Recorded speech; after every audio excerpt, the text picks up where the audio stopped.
It's very tropical looking, I guess. Here's my coconut from the fruit market from a Sunday morning. Good morning. All right, today I wanted to do the Q&A I promised. So I asked you guys to ask me questions and I got quite a few.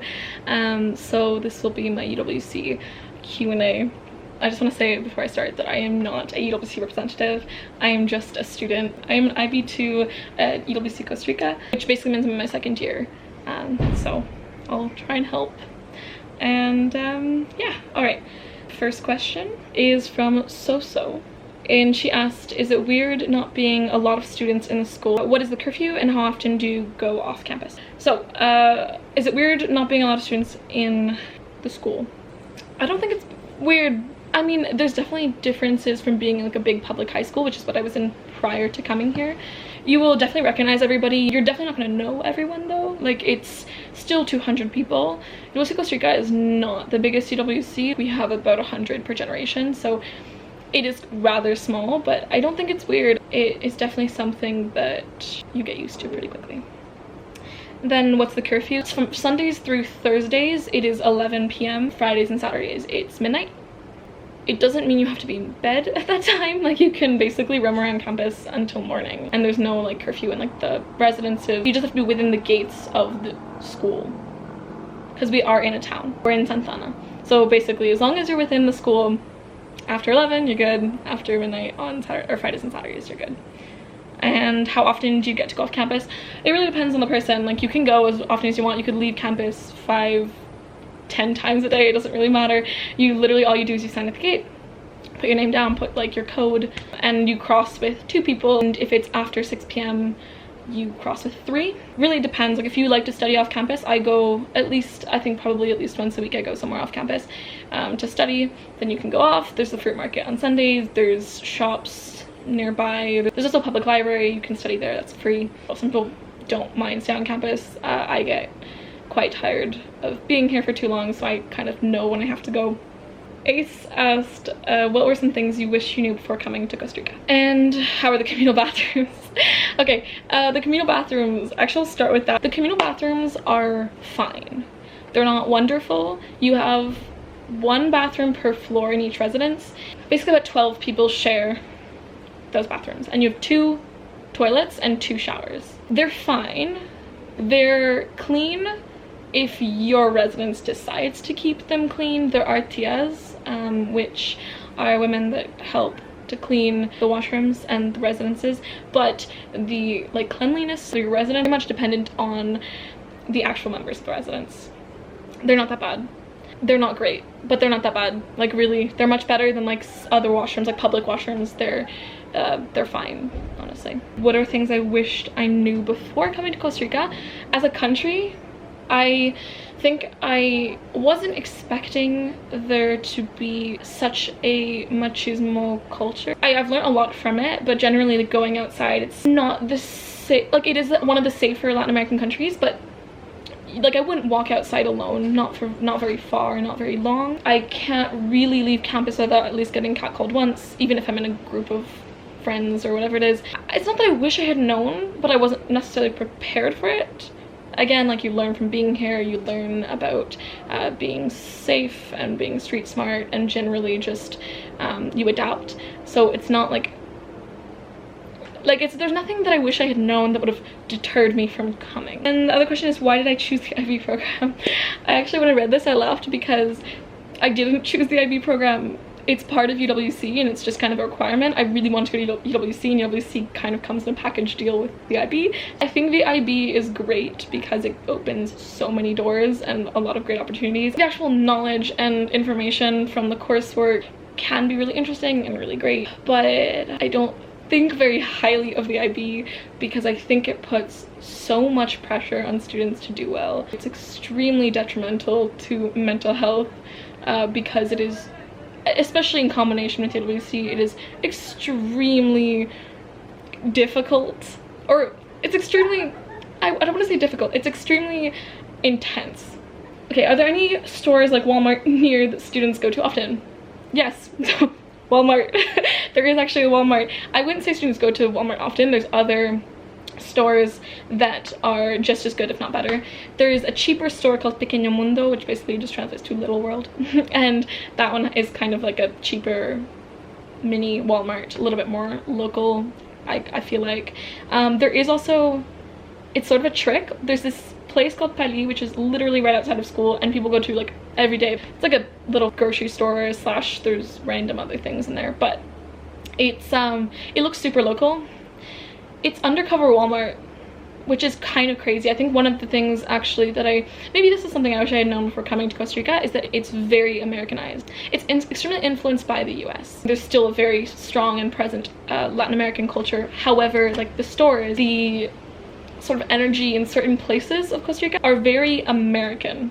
So yeah, there are a lot of stores. There's Proxy, there's Pali, which are like super close, like super quick walking distance from like when you leave the gate. And then there's like easily you can Uber to Walmart. There's Automercado, which is like one of my favorites. There's malls, Multiplaza, Town Center, there's City Place. I think you'd be surprised. There's a lot nearby that is probably very Western like. Inside of some of those malls you would never know you're in Costa Rica. How do you manage the IB in service work? So I assume when you say service work you mean CAS. So that's creativity activity service, which is the sort of hours that we have to do along with the IB work. We have to do 240 hours. It's just about time management, honestly. What I did, and I'm honestly super thankful that I did this, is that in my first semester as a first year, I finished my 240 hours. I want to do things because I actually want to do them, not because I feel like I need to.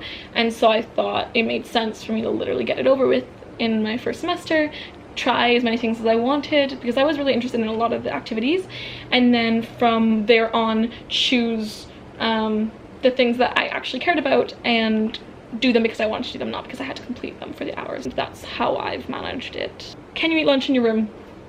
Yes, but you probably don't want to. One of the times when you can actually like let yourself really socialize and relax is at mealtime.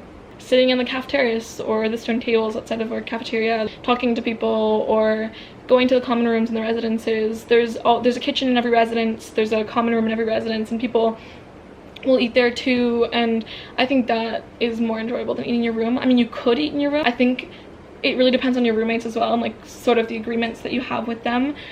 So if your roommates are okay with it, then I guess you could. You can definitely eat in your room, but like also ants, there's a lot of ants, and you probably don't want to be eating food in your room. And how are the science programs? Okay, again, depends on the UWC. I feel like everything I say, take it with perspective to UWCCR, not all UWCs, because I can't speak for all UWCs.